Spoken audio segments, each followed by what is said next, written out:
السلام علیکم and welcome to my channel learn with Nini Farzana.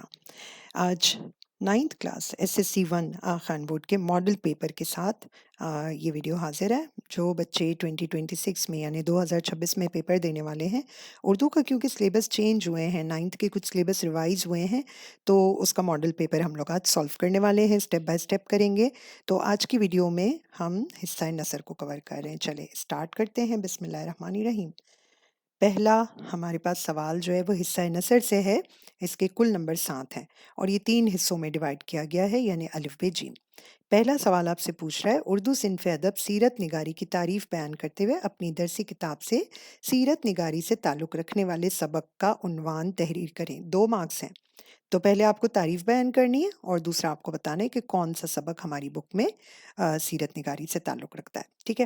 اور حصہ حصہ بے جو ہے وہ ایک چھوٹا سا اقتباس ہمیں دیا گیا ہے کہ گو ان میں زیادہ تر کلرکوں کی مادری زبان ایک ہی تھی، مگر وہ لہجہ بگاڑ بگاڑ کر غیر زبان میں باتیں کرنے پر تلے ہوئے تھے.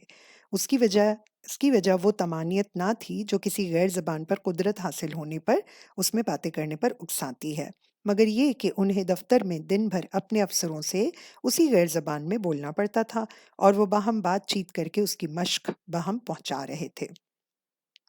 مجھے پتہ ہے بچوں کو ووکیبلری بہت مشکل لگتی ہے، سمجھ میں ہی نہیں آتا کہ لکھا ہوا کیا ہے، لیکن یہاں پر آپ کا اردو کا ایک سبق ہے جس کا نام ہے کتبہ، افسانہ ہے جو غلام عباس نے لکھا ہے. اور ساتھ ساتھ یہ بھی بتا دوں آپ کو کہ غلام عباس جو ہے وہ اردو کے بہترین افسانہ نگار ہیں. تو اس میں ہمیں سوال کو دیکھنا ہے کہ سوال ہم سے کیا پوچھ رہا ہے. 2 نمبر ہے. درجے والا اقتباس میں کلرکوں کا کس طرح کا طرز عمل بیان ہوا. 1 نمبر اس کا کیا کر رہے تھے وہ لوگ، کیا بیہیویئر بتایا گیا ہے. نیز اس طرز عمل کا سبب واضح کیجیے.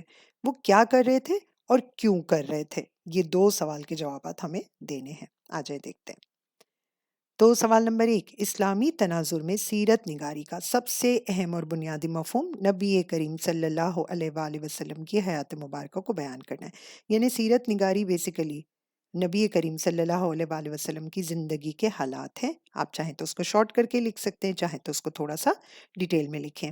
اس میں آپ صلی اللہ علیہ وآلہ وسلم کی ولادت، بچپن، جوانی، نبوت سے پہلے اور بعد کے حالات، اخلاق، عبادات، معاملات، غزوات، دعوتی جدوجہد اور صحابہ کرام کے ساتھ تعلقات کو تفصیل سے قلم بند کیا جاتا ہے. آپ چاہیں تو اس کو شارٹ بھی کر سکتے ہیں، ٹھیک ہے، کہ حیات مبارکہ کو بیان کرنا ہے. یہاں تک آپ اس کو لے سکتے ہیں.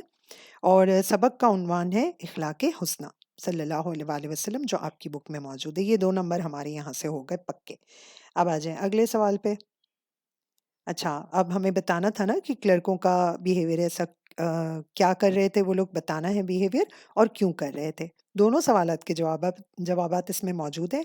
دیکھیں، درجہ والا اقتباس میں کلرکوں کو اپنی زبان کے بجائے غیر زبان بولتے ہوئے دکھایا گیا ہے کیونکہ ان کے افسران وہ زبان بولتے تھے اور دن بھر انہیں افسروں سے انہی کی زبان بولنی پڑتی تھی. کلرکوں کا یہ طرز عمل اس لیے تھا کیونکہ وہ اپنے افسروں کو خوش کرنا چاہتے تھے کہ شاید وہ خوش ہو کر ان کی ترقی کر دیں. اس سبق میں گہرا طنز دکھایا گیا ہے کہ افسر کارکردگی نہیں بلکہ چاپلوسی اور خوشامد کو پسند کرتے ہیں. آپ کے اس سوال کا پہلا حصہ کہاں پر موجود ہے کہ افسروں سے انہی کی زبان بولنی پڑتی تھی، یہ آپ کا 1 نمبر ہو گیا. اور کلرکوں کا طرز عمل جو ہم نے بیان کیا، یہ دوسرا نمبر آپ کا ہو گیا ریڈی. تو اس طریقے سے آپ نے اپنے شارٹ اور کنسائز آنسر لکھنے ہیں تاکہ بہت غیر ضروری تفصیل بھی نہ جائے اور آپ کو نمبر پورے مل جائیں. نیکسٹ کوسچن پہ جمپ کرتے. خدا ان کی مدد کرتا ہے جو اپنی مدد آپ کرتے ہیں. یہ آپ کی درسی کتاب اپنی مدد آپ، ایک مضمون اس میں موجود ہے جو سر سید احمد خان نے لکھا ہے. اور آپ سے سوال یہ پوچھا جا رہا ہے کہ درجہ بالا اقتباس کے مفہوم کے تناظر میں آپ اپنی زندگی سے کوئی ایسا واقعہ حقیقی یا فرضی، یعنی ٹرو سٹوری بھی لکھ سکتے ہو، اور فرضی یعنی امیجنری تحریر کیجئے جس میں آپ نے کسی کام میں بہت محنت کر کے کامیابی حاصل کی ہو. تو ایک چھوٹی سی امیجنری سٹوری میں نے یہاں پہ لکھی ہے اور یہ 3 نمبر ہیں، تو ہمیں 3 نمبر کی ایک شارٹ سی سٹوری لکھنی ہے. بہت زیادہ اننیسیسری ڈیٹیلز میں جا کر اپنا ٹائم ویسٹ نہیں کرنا، کیونکہ ایگزام میں اکثر بچے کہتے ہیں کہ ان کا تخلیقی لکھائی یا تبصرہ نگاری جو تھوڑے لانگ ہوتے وہ رہ جاتے ہیں کیونکہ آپ ٹائم پراپر مینیج نہیں کر پاتے. تو جتنے نمبر ہیں اس کے حساب سے کام کریں. ایک چھوٹی سی فرضی سٹوری بنائیے ایک چھوٹے سے گاؤں میں احمد نام کا نوجوان رہتا تھا۔ وہ ہمیشہ دعا کرتا تھا کہ اللہ اس کی زندگی بدل دے، مگر خود کچھ کرنے کی کوشش نہیں کرتا تھا۔ دن گزرتے گئے اور حالات ویسے ہی رہے۔ ایک دن اس کے بزرگ استاد نے کہا، بیٹا، دعا کے ساتھ محنت بھی ضروری ہے۔ اللہ ان کی مدد کرتا ہے جو اپنی مدد آپ کرتے ہیں۔ یہ بات احمد کے دل کو لگ گئی۔ اس نے محنت شروع کی، دن رات پڑھائی کی اور چھوٹے چھوٹے کام کر کے اپنی زندگی بہتر بنائی۔ کچھ عرصے بعد وہ گاؤں کا سب سے کامیاب شخص بن گیا۔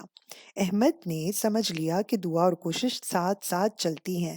صرف دعا کرنے سے نہیں بلکہ عمل کرنے سے اللہ کی مدد شامل حال ہوتی ہے۔ یعنی احمد نے جو ہے وہ خوب محنت کی اور اپنے آپ کو کامیاب بنا لیا۔ تو یہ 3 نمبر کے لیے یہ سٹوری کافی ہے۔ آپ نے پریکٹس کرنی ہے، بس فوکس رہنا ہے۔ ایک دفعہ آپ کا قلم، آپ کا پین چل گیا تو وہ سٹوری لکھ کر ہی چھوڑے گا۔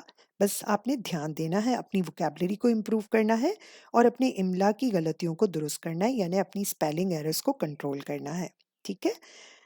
اگر آپ کو ویڈیو یوزفل لگ رہی ہے، سمجھ میں آ رہی ہیں چیزیں، تو چینل کو سبسکرائب کر لیں اور شیئر کر لیں، لائک کر لیں۔ اگلی جو ہم ویڈیو بنائیں گے کلاس 9 کے لیے، وہ حصہ نظم کی ہوگی۔ تو آپ نے میرے ساتھ رہنا ہے۔ انشاءاللہ بہت جلد ملاقات ہوگی۔ سی یو سون۔